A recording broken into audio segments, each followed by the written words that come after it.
আমার গান ভুলবে কি করে? এখন আর কেউ বলে না রবি বাবুর গান বা রবি ঠাকুরের গান। সকলেরই রবীন্দ্রসঙ্গীত। সংস্কৃতি সমাবেশে রবীন্দ্রসঙ্গীতের গায়কের উপস্থিতি অনিবার্য। টেপ আর ক্যাসেট তো রবীন্দ্রসঙ্গীতকে সর্বত্রগামী করেছে। রবীন্দ্রসঙ্গীতের এমন জনপ্রিয়তায় সম্ভবত স্বয়ং কবিও অনুভব করেছিলেন।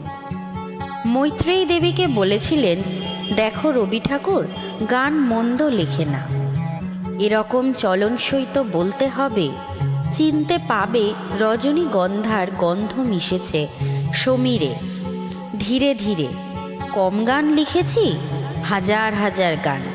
গানের সমুদ্র সে দিকটা বিশেষ কেউ লক্ষ্য করে না গো। বাংলাদেশকে গানে ভাসিয়ে দিয়েছি। আমাকে ভুলতে পারো, আমার গান ভুলবে কি করে? রবীন্দ্রনাথের লেখা গানের সংখ্যা প্রায় ৩,০০০। এর মধ্যে বেছে বেছে কিছু গান সব থেকে বেশি গাওয়া হয়। যে গানে সূক্ষ্ম গলার কাজের প্রয়োজন, সেসব গান শোনা যায় কই? আবার দেখা যাচ্ছে একই গান এক একজন পরিবেশন করছে এক একভাবে। স্বরলিপির কঠোর অনুশাসন বেশ আলগা হয়ে পড়েছে।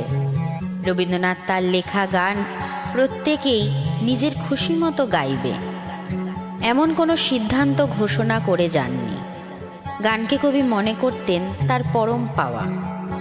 মৃত্যুর কয়েক মাস আগে বলেছিলেন, আমি তো এত কবিতা লিখলুম, গল্প লিখলুম, ছবিও কম আঁকলুম না, কিন্তু গান গেয়ে যে আনন্দ পেয়েছি সে আর কিছুতে পাইনি।